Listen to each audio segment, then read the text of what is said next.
At that time, Mahasi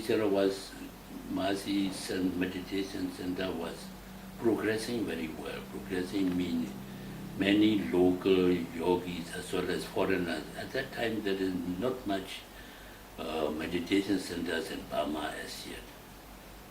Now only after Mahasi Sayādaw's popularity and success, there are many new meditation centers sprang up. At that time, Mahasi Center is mostly the main one in Burma, especially in Yangon capital area. And many local yogis and the foreigners as well are practicing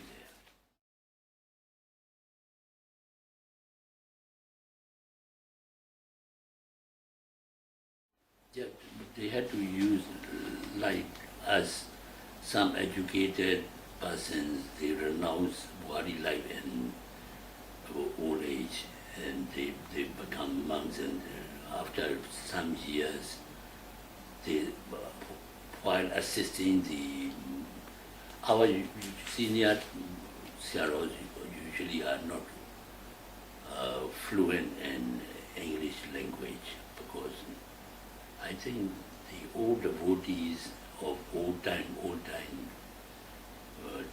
they have prejudice over this language studies.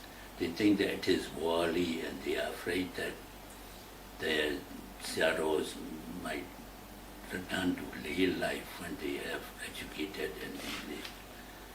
So they don't encourage much that monks studying the English language. So there are very few Sayadaws who can speak fluent English. And those who renounce worldly life later and become a monk, some can speak fluent English. And they assist the senior Sayadaws, teaching the foreigners and translating and interpreting the teaching.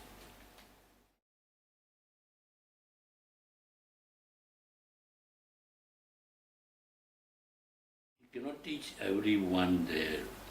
At the beginning of the Mahasi Meditation Center, as recorded in history and hearsay, first Mahasi Sayadaw, at the beginning of establishing the center in 1949, Mahasi Sayadaw himself personally teach the meditators. At that time, not much foreigners or local as yet.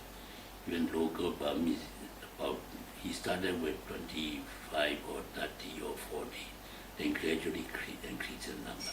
At the beginning, he himself teach. Every yogi personally, he gives the instruction. Later on, as the yogi's size grew and the time become very tight for him, then at that time, tape recorders are in the market, so they record it in the tape recorder and open it, and he give selected guidance to selected people who have very prospect of a good meditation and gaining insight. For them, he give personal guidance, but not everyone. Afterwards, he has to train his chief disciples to assist him in giving guidance or teaching to the general meditators, general group of meditators.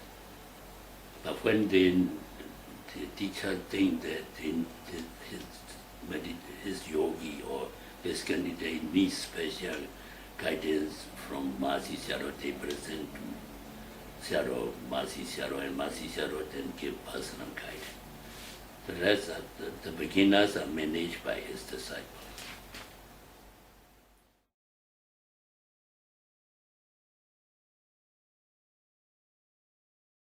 Yeah, we adapted that same program like here. So almost the same. The same program, the same technique, and the same method, the same tradition we try to maintain. Only thing is like minor differences maybe. When the yogi population is manageable, at that time they give daily interviews to the meditators. Like that they had to do alternate days or 3 times. Here we make 3 interviews a week and 3 Dhamma talks. And there, usually they give one Dhamma for foreigners every week, every Sunday. But local meditators, they receive, because many people can teach local or give Dhamma talk in Burmese language. So they have a chance to study every day Dhamma talk. But our Dhamma talk usually emphasize on regarding the meditation, not general knowledge of the Tipitaka.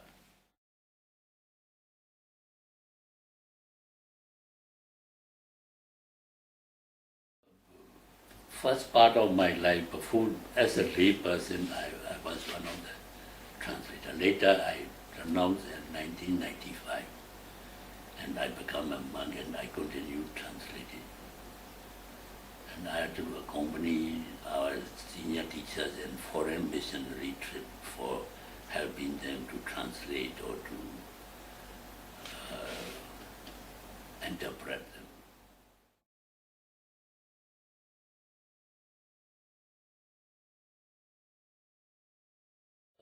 Almost big countries in the east and west, and the east like Japan, Korea, and Malaysia, Thailand, Singapore, like that. And the west, Europe, UK, and USA, United States.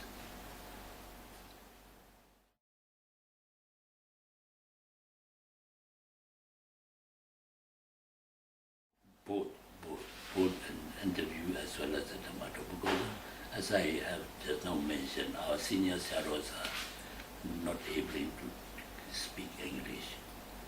So as you know, foreign missions we can use the only languages for this medium is English medium. So I had to accompany all the missionary trips to